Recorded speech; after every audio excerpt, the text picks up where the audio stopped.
আসসালামু আলাইকুম। আমি নূরজাহান ঢাকা থেকে বলছি।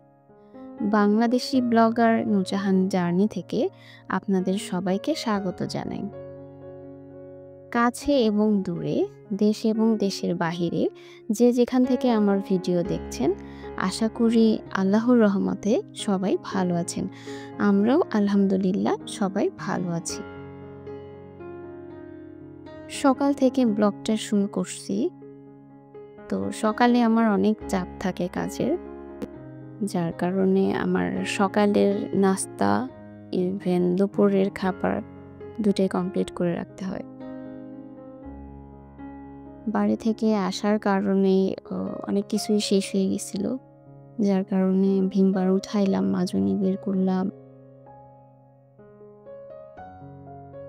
তো টুকটাক কাজ করতেই অনেকটা সময় চলে গেছে।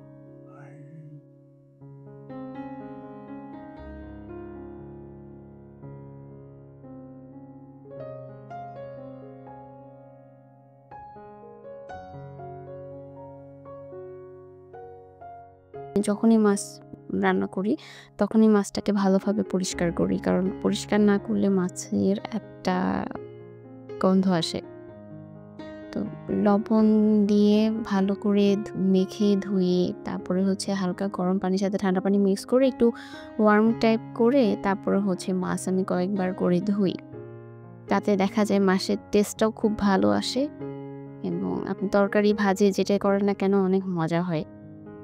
ফার্স্টে ভাবছিলাম যে মাছটাকে শুধুমাত্র ভুনা করব, পরে ভাবলাম যে না থাক, একটু ফুলকপি আলু দিয়ে একটু মাখা মাখা করে তরকারি করি। তো যেই ভাবা সেই কাজ। এটা আমি রান্নাঘরে বসে কাটছিলাম। সো আশেপাশে জিনিসপাতি একটু ভালো না লাগলে সবাই একটু ইগনোর করবে।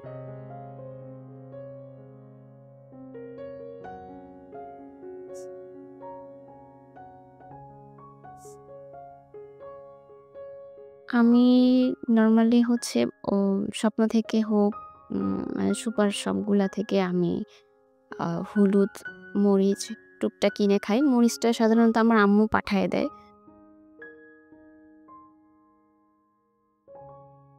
তো যার কারণে মরিচটা আমার খুব কম কেনা লাগে। কিন্তু হলুদটা আমি সুপার শপ থেকেই কিনি।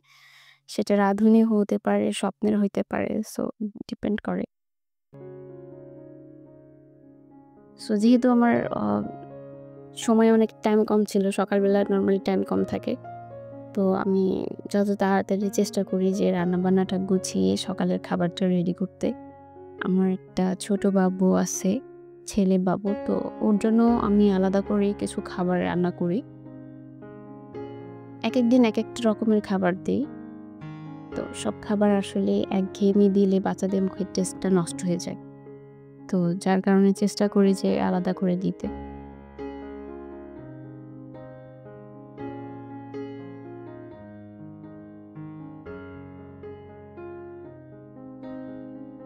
তো এই তো এইভাবে আমি ঝটপট করে খাবার-দাবার গুছিয়ে নিচ্ছিলাম।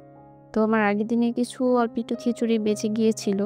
তো ভাবলাম যে সেই খিচুড়িটাকেই কোনোভাবে একটু গরম করে একটু ডিম ভাজি, আচার দিয়ে খাওয়া যায় কিনা। ফ্রিজে খাবার-দাবার রেখে খাওয়াটা আমার একদম পছন্দ না। তো যার কারণে আমি এভয়েড করার চেষ্টা করি। তারপর কিছু জমানো কাপড়-চোপড় ছিল যেগুলো হালকা পাতলা ময়লা হয়ে গেছিলো। এদিকে আমার ছেলেও খেলাধুলা করতেছিল। তো এই তো সব মিলায় খাওয়া-দাওয়া শেষে বাসন-টাসন মেজে ধুয়ে ফ্রি হয়ে গিয়েছিলাম। তো